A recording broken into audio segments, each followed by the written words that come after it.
the data does show, and a lot of anecdotes and an increasing amount of sort of public stories show that in the years since the pandemic, one of, if not one of the few categories of commercial real estate, office real estate that actually had expansion was flexible office, co-working and all of its other variants, which with the exception of the year 2020, actually has expanded both in uptake as well as scale.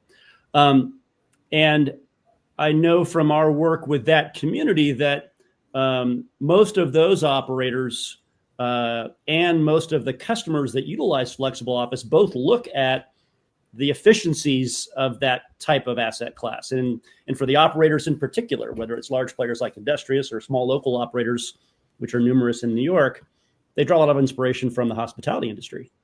And I bring that up because, I'm sure you do know, the hotel world, the Marriotts of the world, they obsess over RevPAR, revenue per available room. I mean, they are hyper focused on, utilization and as measured by revenue production on a unit basis. And so, what are Savills' thoughts with regards to the merits of flexible office from a financial efficiency standpoint? And how are you seeing that play in the workplace strategies of the clients that you're serving traditional space to? I don't think there's enough flexible space out there. I think that there is a demand for all of the things that you just described that are associated with flexible office. So in addition to the typical offerings, which is short-term, low CapEx, the ability to more flexibly plan both up and down, as well as the hospitality first approach that I think flexible space has really brought in. And I give WeWork a lot of credit for doing that. But Industrious, I think, in many instances has kind of reestablished that as the gold standard. But there are others who do it equally well, if not better.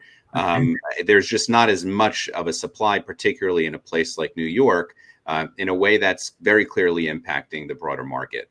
So I am long on flex space. I think there's a insane supply crunch, again, in New York, across the US.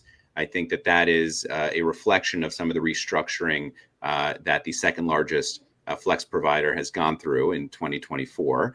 And I'd like to see a lot more of it be introduced. And so I'm a big cheerleader for the industry, and we utilize it very thoughtfully as one of our strategic levers when we're advising our clients on real estate, because it doesn't always make sense. Now, on a per square foot basis, typically flex space will be more expensive, which makes sense because all the costs are bundled into a single line item. And yet at the same time, you should also be paying up, as I describe it, as almost a insurance premium for having that short-term flexibility that you might not otherwise get elsewhere. And so during COVID, we helped many of our clients transition from traditional office to flex, and we continue to do so strategically. So I'm a big fan of it as an industry. I'd like to see more of it. And everything you just shared, I don't know if you were expecting this answer, I agree with.